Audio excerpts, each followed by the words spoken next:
Toxic empaths. So in order to understand what a toxic empath is, we do have to first understand what an empath even is in the first place. And so empath is a term that was adapted from science fiction into colloquial pop psychology that basically describes a person who has intense feelings of empathy toward other people. Intense feelings of empathy. Now, it really stops there. Now, some people have gone off into feeling like empaths have superhuman powers of being able to feel the energy of other people. But in reality, empaths sometimes have a broken read on what other people are actually feeling due to their past trauma. Many empaths are deeply traumatized. This is because many of them are highly sensitive individuals, or many of them grew up in toxic, abusive environments. And they split from their trauma, being the naturally empathetic people that they were, into becoming what we know as empaths and having a form of post-traumatic stress disorder, which we'll go into. But as far as what really makes a person become an empath at the very core, at the very inception, the answer is we don't really know. We don't know. Is there something genetic? Is there something spiritual to why a person will split from their trauma and avoid becoming a part of the darkness and a part of the badness, or becoming a villain as the narcissists do, as the sociopaths do? Is there something that stops them? We don't know why some people choose to become empaths. I do identify myself as an empath. And I try to think back to my earliest memories of intense feelings of empathy. And I can remember when I was in kindergarten, we were playing a game in gym class, which was sort of like a freeze tag type game. So that's where you run around. There's certain people who are it. And if you get tagged, then you're frozen or you become it or something like that. So all the kids were running and screaming like banshees. And I just found this so amusing that all these kids are just running around and it was just total chaos in the gym. And a very dark thought crossed my mind, which is, with everyone running and screaming like this, no one can keep track of what I'm doing. So I can really do whatever I want. So I thought this situation was very funny in my 5-year-old brain. And so I thought that I would just run around and just bump into people and then, just kind of join the chaos, but not really play the game properly. Instead of just playing tag like everyone else, I would just run around. And to me, I guess it was more entertaining to just bump into people because I couldn't really get in trouble or be considered rude, because I could play it off as an accident because there's total chaos in this gym. And so why I thought like that as a 5-year-old, I can't explain that to you. But I did go ahead and started playing my own personal game of running around bumping into people. And at one point, I bumped into a frail young blonde girl named Maggie Bratz. And when I bumped into Maggie Bratz, she fell over and she split her chin open. And there was blood on the ground in the gym, and everything had to stop. With the chaos, of course, no one knew that I was the person that ran into her. But it was in that moment that I felt intense feelings of empathy. I felt guilt, of course, but I was very concerned about her well-being. I was very concerned about how she felt, about the pain she was experiencing. And I remember going home that night and explaining to my parents that I bumped into her and that she fell and that she had to go to the hospital. I think she had to get stitches or something like that. I mean, I couldn't believe how just a tiny act of defiance turned into something so huge.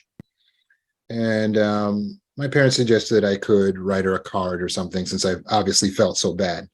But I really did feel bad, and I carried that feeling of sadness and guilt for what I had done and the way that I had altered the course of her life in my mind. I mean, she was okay ultimately, and she eventually returned back to school. And as we grew through the years, she moved away for a while. And in middle school, she moved back to our school district. And I saw her at recess.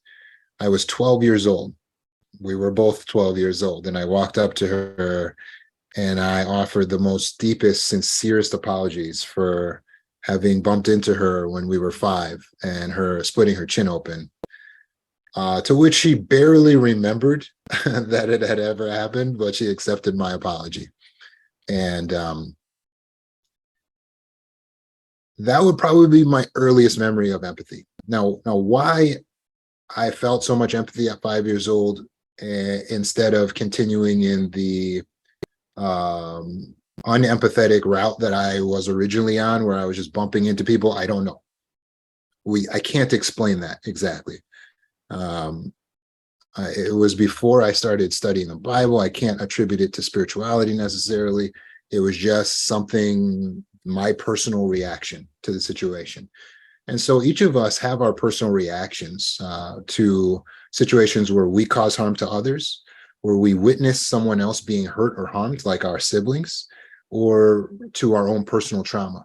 And so the empaths are the individuals that if they're going to split from trauma, they're going to split towards a self-sacrificing direction. Now, what happens is if a person doesn't heal properly from their trauma, they can become what is called a toxic empath.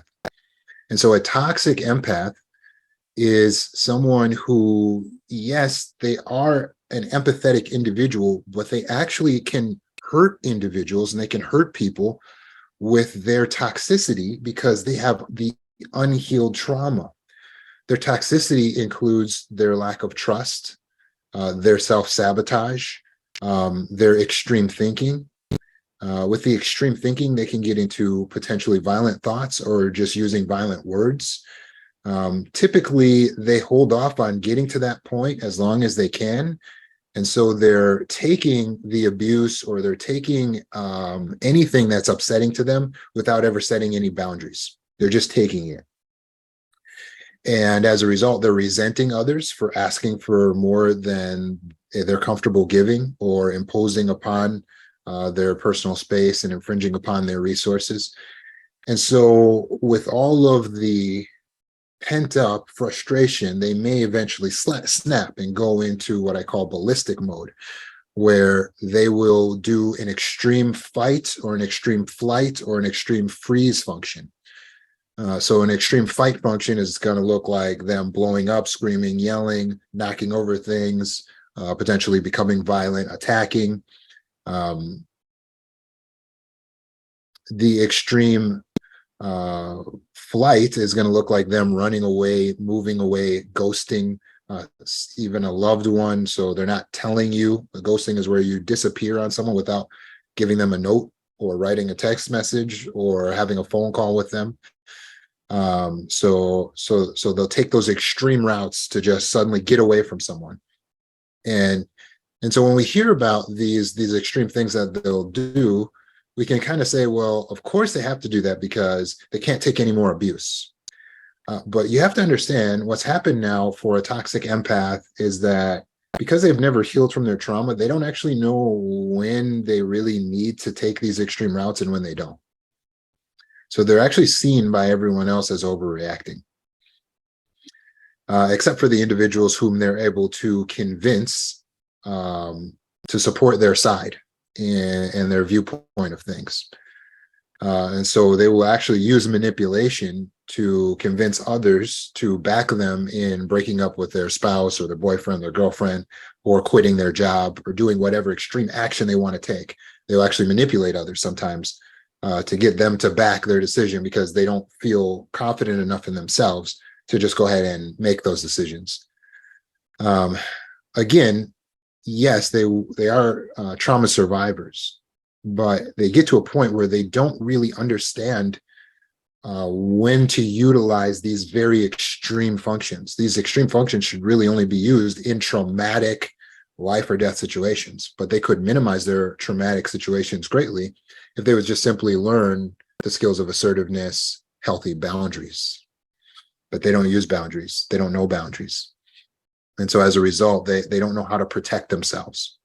They may resort to self-harm when they're going through more violations, or the extreme freeze is where they'll actually dissociate.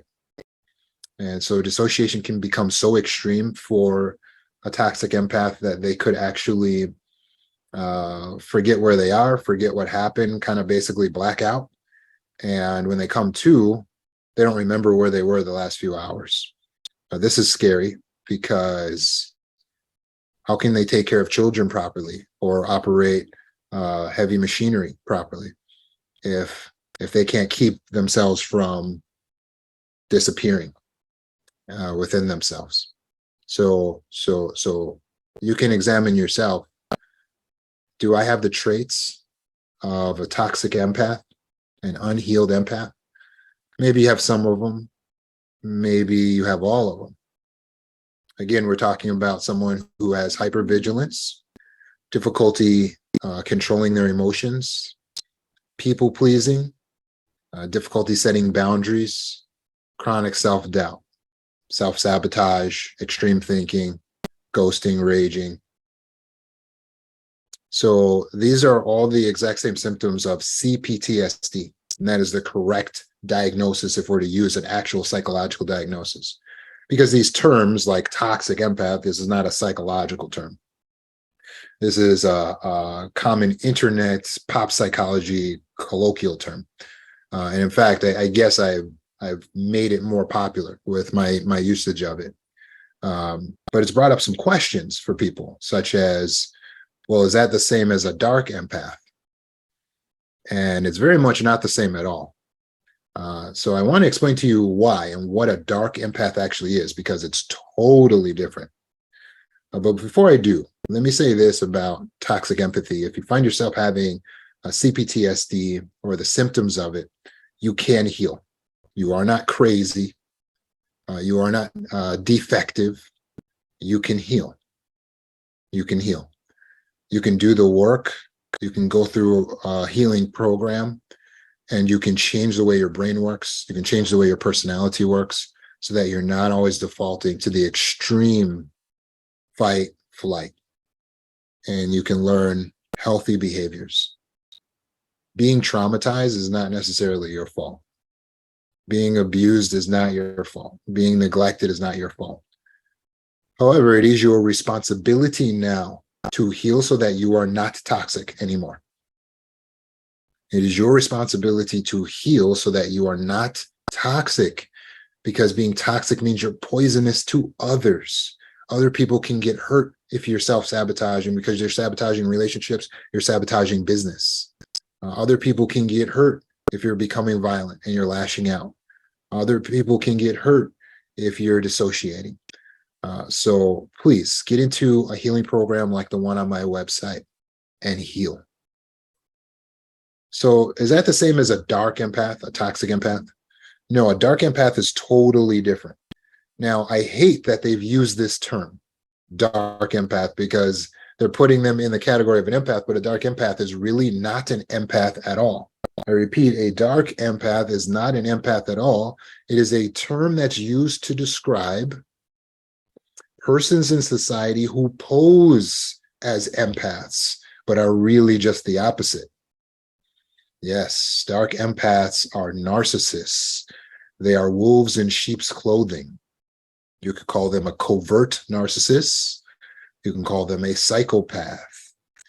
The difference between a covert narcissist and a psychopath is that a psychopath is a covert narcissist that is willing to break the law. And someone who's just a covert narcissist will go right up until there's no laws broken. But they are scary. These dark empaths, as they're called, study human behavior and use their superior intelligence to manipulate the people around them. And so everybody is being manipulated if you are in their vicinity, like puppets on a string. The reason you don't know is because their facade is smooth and intact. They come off as charismatic, kind, nice, empathetic, loving, caring. Some of these are communal narcissists where they'll donate to charity and they'll be in church. They might have positions of power in church. These are your priests who are abusing children.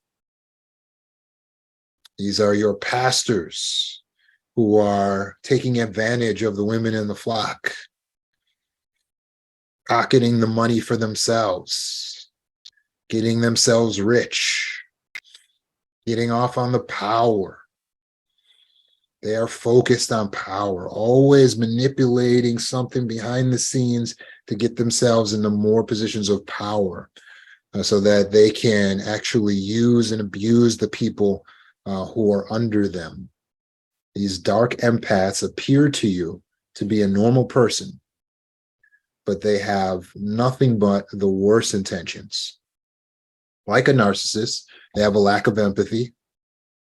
They are highly manipulative, but they can also be sadistic, which means they actually derive pleasure from causing emotional pain and distress in others. Have you ever been in a relationship with a dark empath, this covert narcissist? They will push you and poke you and prod you and test you and push you, poke you, prod you, test you, torture you until you snap. Being that you may be a toxic empath, you lose your mind and you start pushing over things and doing things, and there they are recording you. Just sitting back, and they get that narcissistic smirk on their face where they're sitting there calmly while you're losing your mind, and they just sit back and they get that look in their eye like, yeah, this is exactly what I wanted. Those are the dark empaths. They want you to lose your mind because they are whipping up a scheme where they can make you look like you're the crazy one.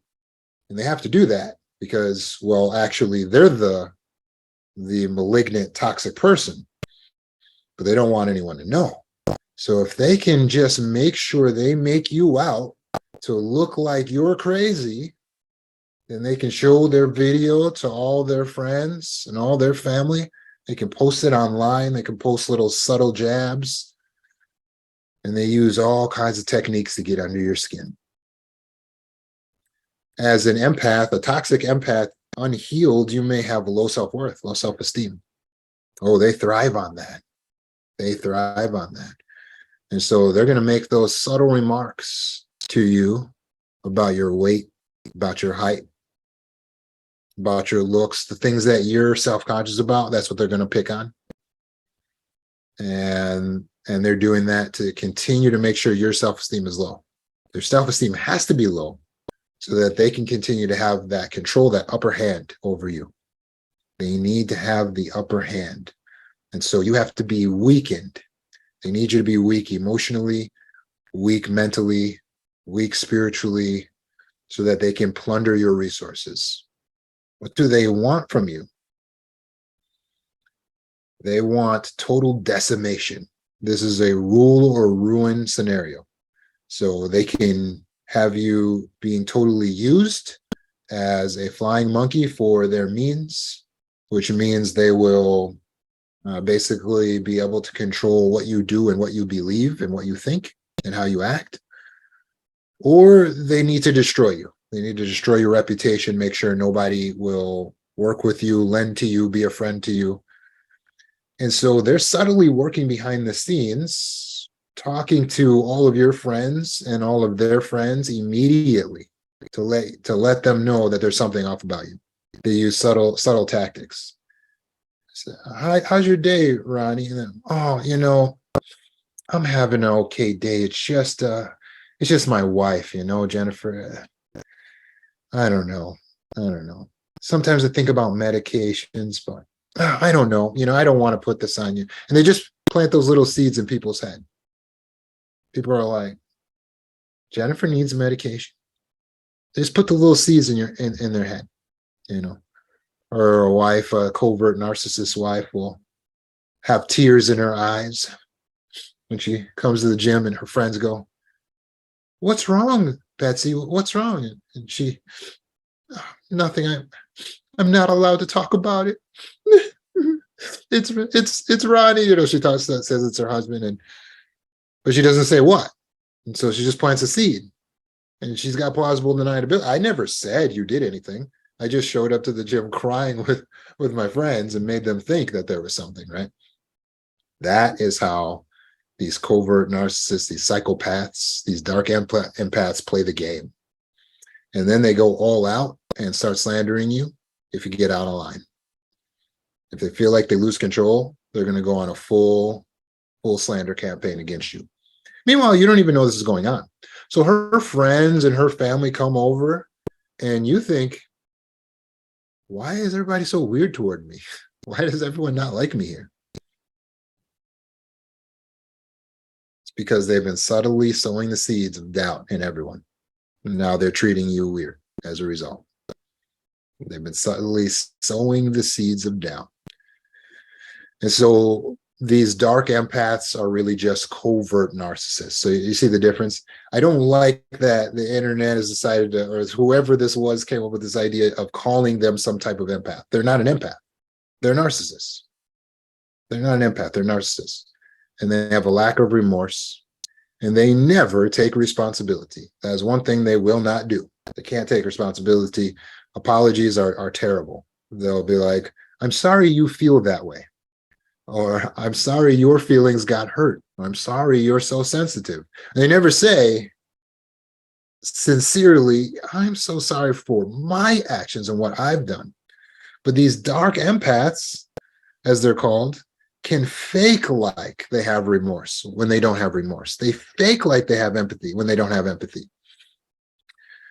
So you may not know what they truly are until you spent a lot of time with them. So how do we make sure we stay safe? If we can't read them, how do we know who they are? Like, well, I'm going to tell you right now, you're not going to know. You're not going to know just by meeting someone that they're a covert narcissist or a psychopath. They have an airtight shell. You do not know what they are.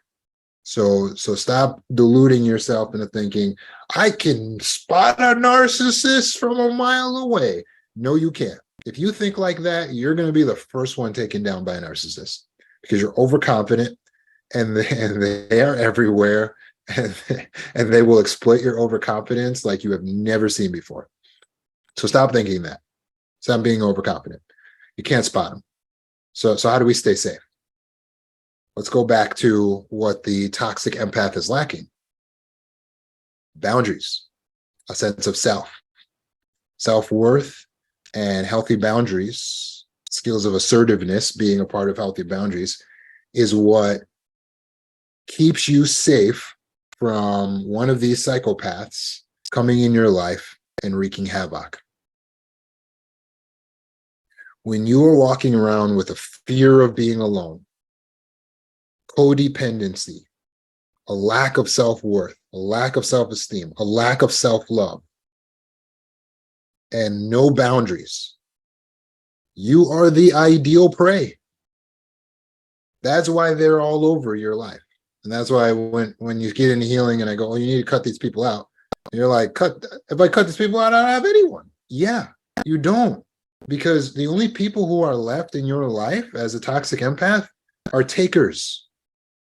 Either takers because you've trained them to treat you that way, or takers because they've already been dark empath, psychopathic, sociopathic persons. And so your life is filled with all these people around you that are takers. And that's why you only keep defaulting to some extreme, like running away and hiding in your house. And you don't need to do all that. You need to cut off the individuals in your life that are toxic, that are takers, that are narcissistic. If they're lacking empathy and they just take, and they're not going to respect boundaries, you cut them off. The only way you know who they are is by setting a boundary, because they expose themselves by how they respond to your boundaries.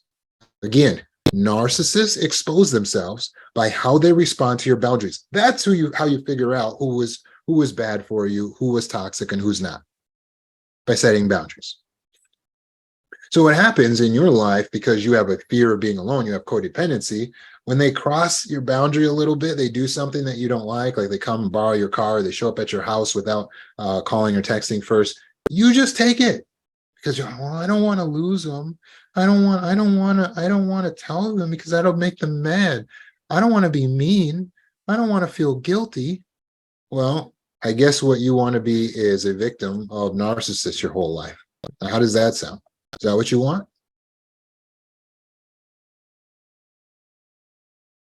If that's not what you want, then it's time to learn the skills.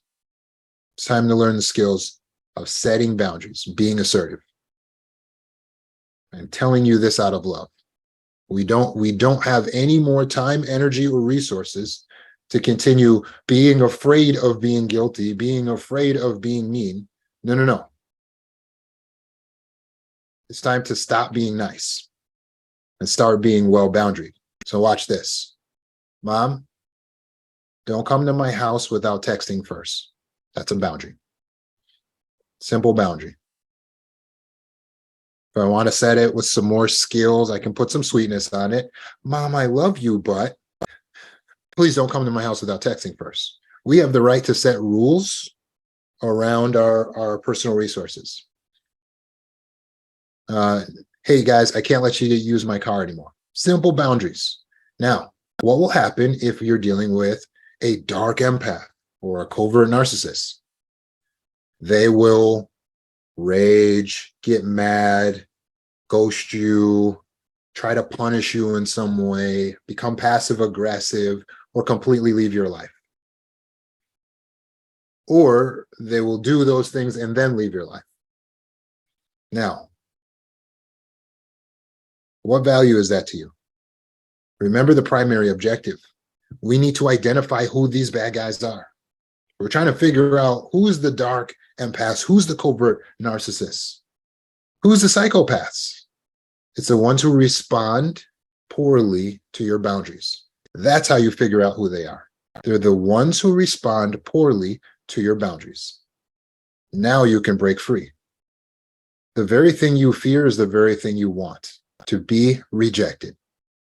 It is a good thing. To get rejected by a psychopath is the best thing that has ever happened to you. That is the thing you want. You're thinking, oh no, I don't want my brother, my sister not talk to me anymore. If they're a covert narcissist, you do want them to stop talking to you. That's the best possible scenario. So stop fearing the rejection, start leaning into the rejection. Start craving it. Start chasing the rejection. How? By not being nice, by being boundaried, and by healing from your low self-worth and your codependency and your fear of being alone. You have to heal. You can heal in my trauma healing program. Coming to meetings like this, these things help you to heal. And now what's going to happen? You're going to go out and you're going to start standing up for yourself. You're going to start setting boundaries. You're going to start being not so nice. And as a result, what's going to happen? All the unhealthy people are going to wither up and run away. They're going to reject you. They're going to expose themselves by trying to punish you. And then you're going to know, cut him out. Oh, he already left. He ran away. Well, what if that leaves me alone? Get out of the fear of being alone. Solitude is not a punishment. You are not a child. Like, oh, you have to go be alone in your room. Like, that's not a punishment. Your room is your room. Like, going to your room isn't a punishment now. You understand? We're not children anymore. We can handle a little solitude. You can handle a few months, a couple years of not having a bunch of friends. It's okay. As you grow and you heal, you'll become more yourself, and you'll actually become the super empath. And as a super empath, you're going to attract a tribe. Do you know what a super empath is? This is another colloquial term that's used to describe a healed empath. This is a person who has all the skills and the powers of empathy, but they also have a strong sense of self. A super empath knows who they are. They are driven by purpose. And so if you have a person who's loving and empathetic, and they're driven by purpose, and they know who they are, and they're confident, and they're able to set boundaries, and they're assertive, what do you have? Sounds like a superhero, right? Yeah, well, that's why they call it a super empath. The good news is, when you complete my trauma healing program, that is what you will become. I am training you to become a super empath. These are persons, and there are many healed individuals already who have gone through my program. And I'm telling you, they are out in the community right now, living their best life. They are happy, they are fulfilled, they are complete. They are in programs where they're starting programs that are helping the community. They're focused on their purpose. They're part of things that are deepening their spirituality, helping with domestic issues, environmental issues, social issues. They're literally making the world a better place. Ideally, everyone would be a super empath. And what people will get really excited about is that super empaths have the ability to actually defeat narcissists. The only person who can defeat a dark empath is a super empath. How do they do this? Well, you see, anyone can be fooled initially by a psychopath, even a super empath. But what happens is, because the super empath has a strong sense of self, a strong sense of love, a strong demeanor, boundaries, and their emotional intelligence and their general IQ being very high, when they realize that they're dealing with a psychopath or covert narcissist, they have an option to actually destroy the covert narcissist. And sometimes they take that action. A lot of times it's out of necessity, because as empathetic people, they don't want to have war. So what they're able to do is actually outthink the covert narcissist and out-manipulate the situation so that the covert narcissist doesn't realize that they are now living in the super empath's world. And the super empath controls the environment around the covert narcissist and flips the script in such a way that exposes the narcissist for what they are and traps them. It's a checkmate situation. Again, this requires a super empath only. They have to have a high IQ, a high EQ, and they have to have a very good reason to destroy the narcissist. What we should do, if we are identifying that we're an unhealed empath in any way, is get healed. No, not so that we could have these superpowers so we can destroy narcissists, because that really is not the goal.